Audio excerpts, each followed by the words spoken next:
Welcome to Lesson 6. Before we begin, a quick note about this course. These lessons are designed to be listened to in the background while you work inside DxO PhotoLab on your own computer. Think of them as guided audio lessons that you can follow along with at your own pace. If you prefer more visual, screen-recorded tutorials, you'll find plenty of those on my channel as well. Also, DxO PhotoLab is free to use for 30 days, which gives you more than enough time to work through this course and see if it's a good fit for your workflow. If you decide it is, I'm offering 15% off DxO software, and you'll find that link in the description below. Now, make sure you have DxO PhotoLab open. In this lesson, we're going to look at exposure, highlights, and shadows. These are three of the most important controls you'll use when editing photographs, and in many cases, they can completely transform an image in just a few seconds. Let's start with exposure. Exposure controls the overall brightness of your photograph. Move the slider to the right, and the image becomes brighter. Move it to the left,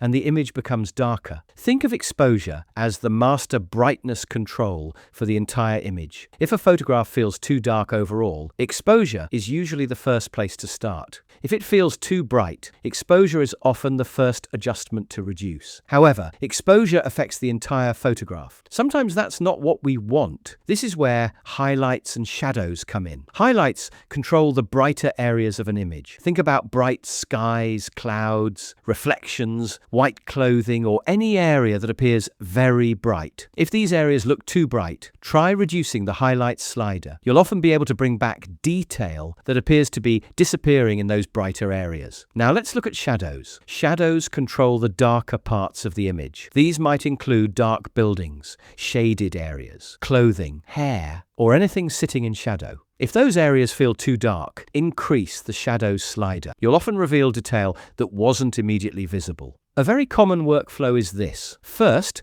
adjust exposure until the image feels roughly correct. Second, reduce highlights if bright areas are distracting. Third, increase shadows if dark areas need more detail. This simple three-step process can dramatically improve many photographs. One mistake beginners often make is pushing the sliders too far. If you raise shadows too much, an image can start to look flat. If you reduce highlights too aggressively, bright areas can lose their natural appearance. My advice is to make small adjustments and constantly look at the overall image rather than focusing on one area. Remember, editing is usually about balance. You're trying to guide the viewer's eye through the photograph, not make every part of the image equally bright. As you become more experienced, you'll develop your own editing style. But for now, I'd focus on learning what each slider does and making subtle changes. The good news is that DxO PhotoLab makes this very easy because you can see the results immediately. For this lesson, try opening a few photographs and experiment with exposure, highlights, and shadows. Move the sliders further than you normally would so you can clearly see what each one is doing, then bring them back to a more natural setting. The goal isn't perfection. The goal is understanding. Once you understand these three controls,